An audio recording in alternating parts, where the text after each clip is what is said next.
Nobody likes me.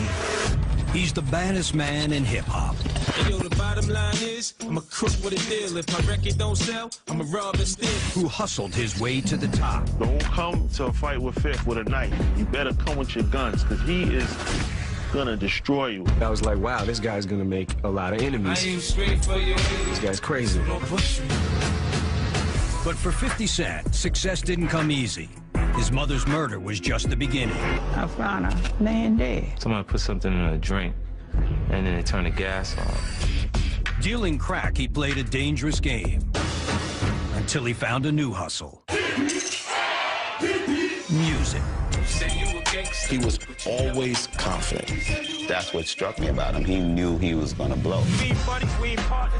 Bringing his street edge to the rap world, 50 Cent took on all challengers. 50 just punches him in his eye. At that point, I believe, is when Josh started to piece sitting down like a woman. He started being a man. Collecting enemies, he became a marked man. People were coming after him because they felt he was such a threat. They put the money on his head, and that's when everybody started getting scared. And 9 bullets nearly ended it all. It happened that fast. I thought he was dead. 50 came out the other side, stronger and more determined than ever. I've never allowed my fear to limit me. What it made him was a monster. Nothing's gonna stop him. Go show it's your birthday. Turning his anguish into fame and fortune. Other rapper, you know, got his own beverage. 50 Cent, that's my name. Never afraid, never backing down. If Kanye West sells more records than 50 Cent, I'll no longer write music. 50 Cent has lived by his own notorious words. Get rich or die trying. I'm addicted to success. It's absolutely my vice. This is his story. Behind the music.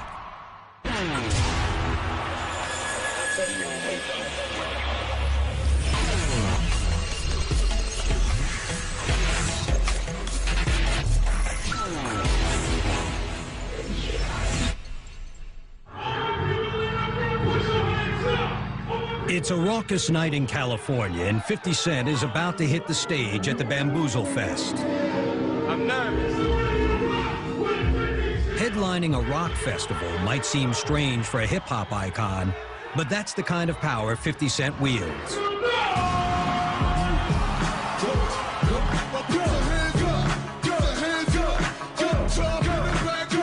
It's very rewarding when you make the right music. It feels so good, I'm so high when the music is right.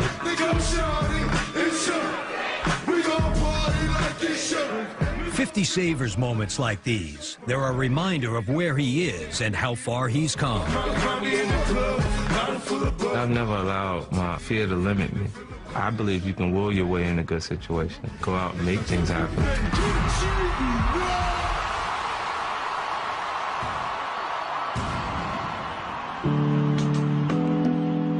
50 Cent was born Curtis James Jackson III on July 6, 1975 in Jamaica, Queens.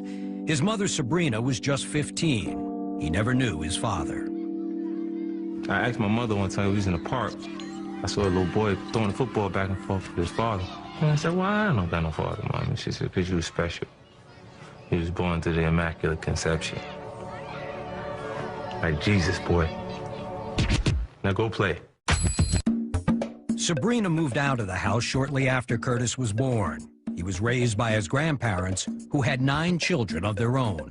He was a special child. At least I thought so. He was a very happy little boy. He was kind of like my son, because I had raised him with my other kids. But he was just the little weasel that was in the bunch. Curtis's mom wasn't around much. She was a drug dealer on the streets of Southside Jamaica, one of New York's roughest neighborhoods. She didn't see public assistance as an option. So she did what she had to do to take care of me, and I was hustling. It wasn't talked about, like, you know, we knew for sure that she was dealing drugs, but we knew that she had large sums of money. She spoiled him. Every time she come to see him, she would bring him a lot of presents. My mom was everything to me. Every time I seen her, it was Christmas. So I associated everything good with my mom's coming. But one day when Curtis was 8, his mom didn't show up for a family visit. We knew something was wrong. We went over to her apartment to see what was going on. When I went in the house, I found her laying dead. Someone put something in her drink, and then they turned the gas on. She spent a few days in the space that she was in after she passed away, so her body was all decomposed by the time they got to her.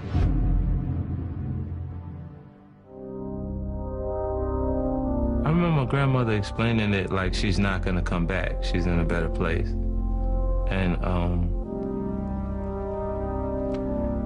I didn't understand that at that point. Well, he was a little boy, baby boy. You can't tell a child like that nothing much. He had went to the funeral and everything, but he didn't know what was going on. But I could tell he missed his mother. The way he dealt with it, he would just act out destructively, break things and get angry a lot. By the time Curtis was 12, he was following in his mother's footsteps as her friend showed him the ropes.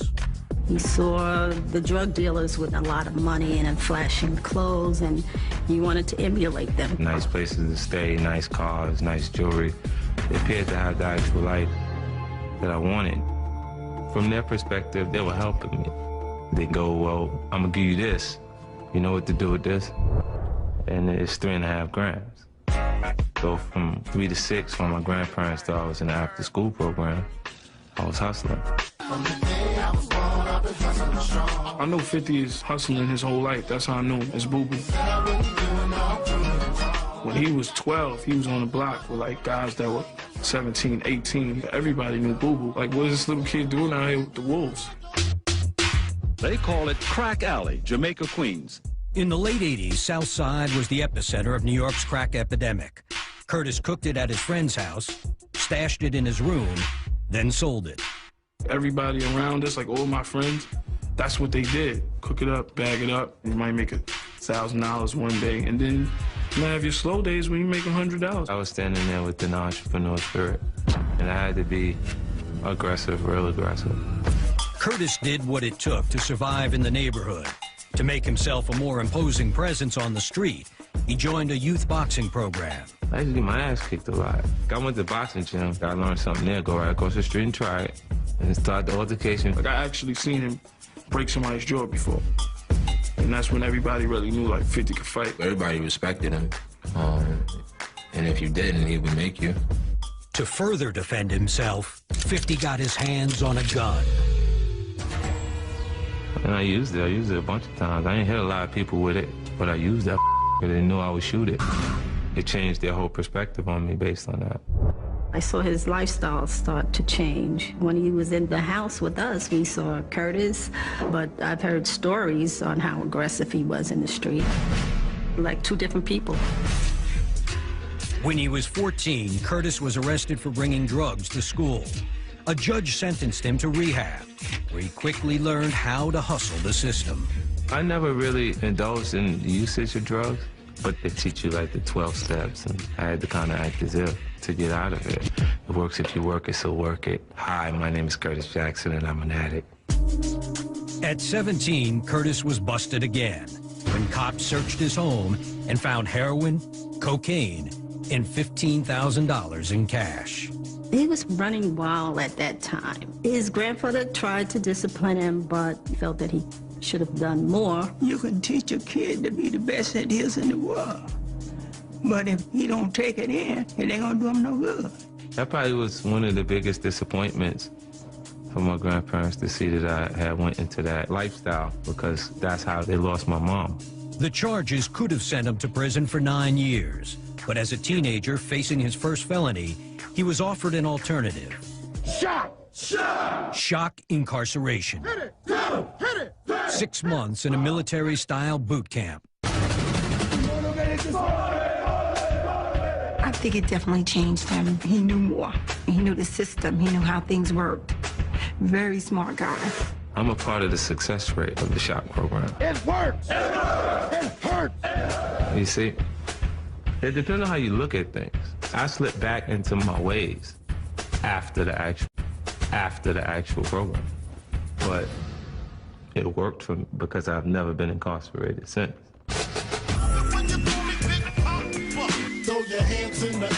Curtis went back to dealing, but he knew his luck would run out eventually. Everybody hustling thinks they're better than the last guy that did it. Somehow or another, they feel like they're gonna stop right before Scarface gets shot. You know what I mean? And it just doesn't work that way. It was time for a radical change of plans. Inspired by rappers who turned their gritty street stories into cold, hard cash, Curtis came up with a new hustle. I decided I was going to write music for a living. He told me that his probation officer had suggested that he goes into rapping. 1, 2, 3, and here we go. Here we go. Here we go. Here we go. Here we go. Then one day in 1996, he had a chance meeting with Run DMC's Jam Master Jay at a Manhattan nightclub.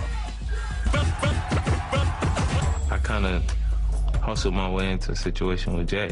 I didn't have nothing. I went straight into talking to him like I knew how to do it. I think it was the way 50 approached him. He just liked the way he said he's going to be big. And he was like, all right, well, stop by and hear what you got. Curtis recorded a rough demo track for Jay. It just went on and on and on. So he was like, yo, what's the hook? What Jay heard was raw, but very real. Seeing potential, he signed Curtis to his label. And just like that, the 21-year-old crack dealer had a new calling. He told me he was working with a famous rapper. I said, you sure that's what you want to be? So he said yes. Coming up, 50 Cent goes on the attack. Faded now and never again. We ain't buddies, we ain't partners, and we damn sure ain't friends. And pays a heavy price.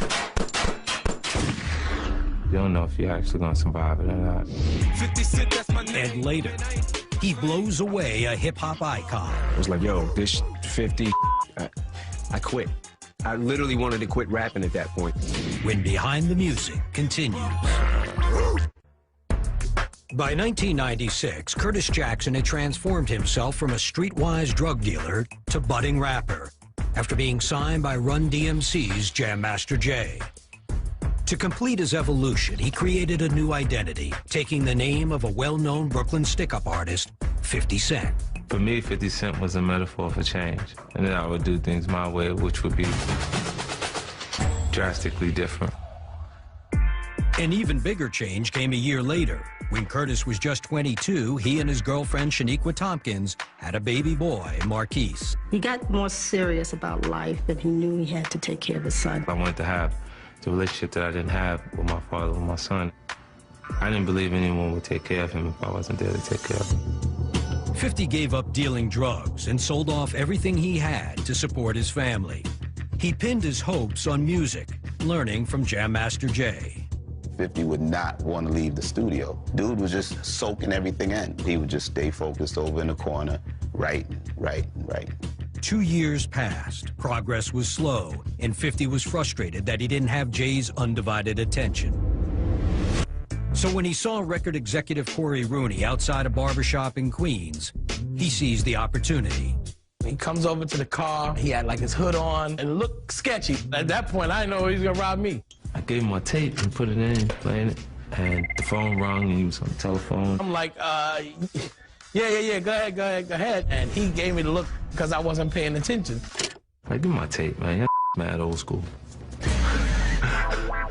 He looked at me like, what's the matter with him? He doesn't realize I can multitask, so I heard everything he did. This was far beyond, oh, this guy is good. I thought, wow, this is the next Jay-Z.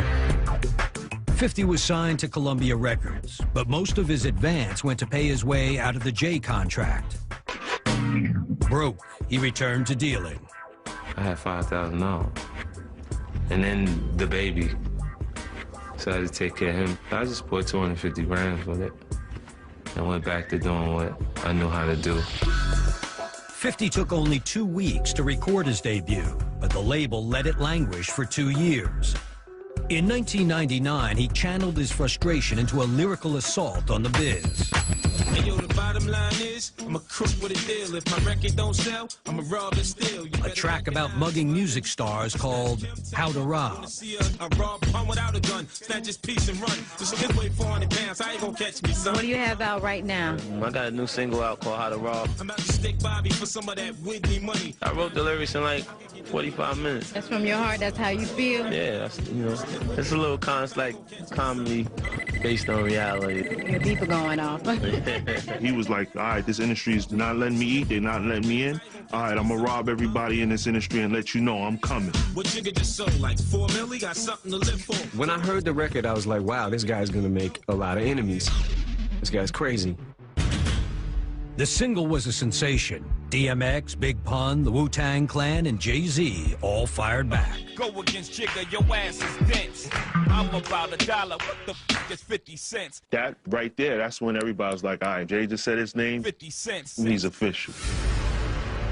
50 Cent was making enemies, but none bigger than fellow Queens rapper Ja Rule. One of my homies robbed Ja for his chain. His energy shift towards me, and we ain't never been cool since. Fifth was the street dude, he wasn't. And Fifth was like, all right, I'm gonna get this little punk.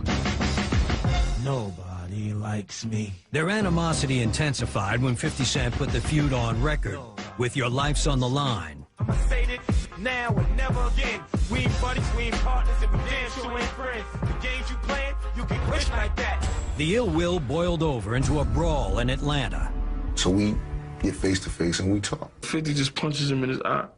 Boom! I caught him back. And now the fight ensued. We throwing down. And that's when the real beef started, because now it's a physical. See me when you see me. What? At that point, I believe is when Ja started to be sitting down like a woman instead of being a man. The violence escalated in March 2000 when Ja Rule's crew paid a visit to 50 at the Hit Factory recording studio in Manhattan. This time, someone pulled a knife. They had a knock on the door. They cut the lights off, they ran in swinging these, steak knives. I seen 50 pick up one of the speakers. Boom, hit one of them guys. Blood everywhere. And they cut 50. They called it a stabbing, and it sounded more graphic than it actually was. See, this is what they did to me, little boo-boo. It wasn't too bad. I had 3 stitches. I got worse riding my pedal bike. 50's rep as rap's new bad boy was growing. From that actual altercation, it started to spiral out of control. People were coming after him because they felt he was such a threat. It got ugly. He didn't know who to trust. They put the money on his head. You didn't know what was next, and you didn't know who would do it. And that's when everybody started getting scared. May 24th, 2000. Something finally caught up with 50 outside his grandmother's house in Queens. He was going out the door, in which I went out behind him. My son was in the house, and my grandmother was in the front yard. I stopped to weed the flowers. 50 got into the back seat of a friend's car. Another car pulled up beside them. It happened that fast.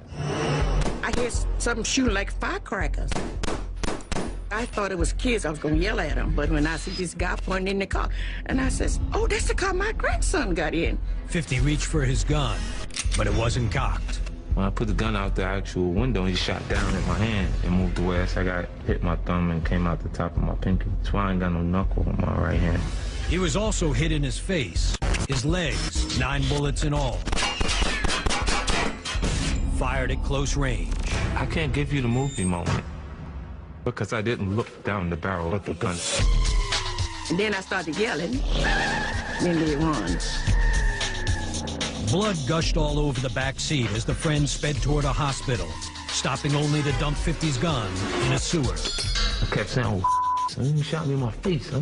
Look in the mirror in the middle of the car. 50 was rushed into surgery. You don't know if you're actually gonna survive it or not. I get that call, told me 50 got shot. So I run to his block, and then I just see shells all over. They had homicide police. I thought he was dead. Coming up, 50 faces his darkest hour. At one point in the hospital room, he lifted his hand and went like this. It kind of made you feel like the only thing that you could really do legitimately is find the source of the actual problem and just kill him. In the spring of 2000, 50 Cent was on the cusp of rap stardom when he was ambushed outside his grandmother's house in Queens and shot 9 times. I'm driving in the highway, and all of a sudden I hear on the radio 50 Cent gets shot. So what? Rapper 50 Cent is in critical condition after having been shot today. They headed straight to the hospital and saw all his family in the lobby. They were crying. Like, this is for real? This is for real? When I saw him, he had tubes all over his body, and he was unconscious. He was unconscious. He was just laying there. I was there every day praying for him. As a bullet went through my face and into my actual tongue area and knocked my teeth out. My tongue had swelled up to the point that I was almost suffocating myself. To clear his airway, doctors wanted to perform a tracheotomy. It was a critical decision for 50's family. But he told me if they operated on him, he may not talk again, so that's when I said no. If I had to talk with one of them things that make me sound like, then that would be the end of that. If he couldn't do his music, he would be lost without it. His grandmother's prayers were answered. 50 survived without the operation, but he faced an uphill battle. He was weak, he was fragile. Of course, he was hurting. I don't know what it feels like to die, but it doesn't look like it hurts as much as a hospital bed. In the hospital room, I remember getting close to 50 and looking at him. I said, I know you're upset. I know you want to get these dudes. And he lifted his hand and went like this. Couldn't talk, but he went like this. It kind of made you feel like the only thing that you could really do legitimately is find the source of the actual problem and just kill him. Many men wish death upon me. Blood in my eye, dog, and I can't see. The reason for the shooting has been the cause of endless speculation. Kept popping up that it had something to do with the stabbing and connected to Ja Rule's record label, Murder Inc., and that's what the word on the street was. There's speculation that a guy named Hama was the one who did it. He was paid off to do it. Hama was found dead about 2 weeks or so later. There was no direct connection ever made to 50's shooting. The Bible, it says, what goes around comes around. Hama me 3 weeks later, he got down. The streets know what happened, 50 knows what happened, and that's what, matters at the end of the day. After leaving the hospital, he retreated to Pennsylvania's Pocono Mountains, where his girlfriend's mother owned a house. 50 was safe, but in excruciating pain, unable to walk, his jaw wired shut. There was a sadness that he had, and that sadness was because he didn't know what was going to happen with the rest of his life. The actual shooting. That's not even the most painful thing I went through. The most pain I've been through was the confusion. Not knowing whether I'd be able to do rap for a living. Ever the survivor, 50 began the grueling process of rebuilding his body. I've never allowed my fear to limit me. I'll figure out how to get past it. I think everything else is smaller than the loss of my mom. When he came back around after the shooting, he had slimmed up, he chiseled up. He looked like the Terminator. What did not kill him definitely made him stronger. 50 was ready to conquer hip-hop, but there was one problem. His label, Columbia, was scared off by all the controversy. He was complete level 7 threat. Listen, they wanted him dead. The money was on his head. No executive wanted to be around him. They didn't want to inherit no problem. So they said, okay, let this guy go. They dropped me. Like I couldn't even get them to answer the phone. 50 approached other labels, but found no takers. We went to so many record labels where executives were actually shaking while we're in the meeting, shaking, knees shaking. We riding around, bulletproof vests on. It was crazy. A vest and having a pistol that was already cocked was mandatory.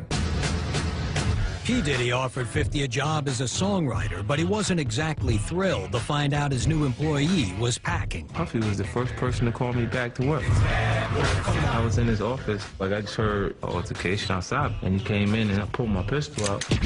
They put it on the desk and they were like, oh, it's really real. I had developed the paranoia. As soon as something don't feel right, I'm shooting whoever because I'm not getting shot again. Puff was a little like, yo, I don't need this in my life right now, which is understandable. Bad boy for life. He went down that road. That was the last time he called me to write music. Rejected yet again, 50 knew that he would have to do it on his own. So he started releasing independent albums known as mixtapes. If his hustle was at a 10, the jumped to like 100. One of his tracks, F.U., was aimed straight at his attackers.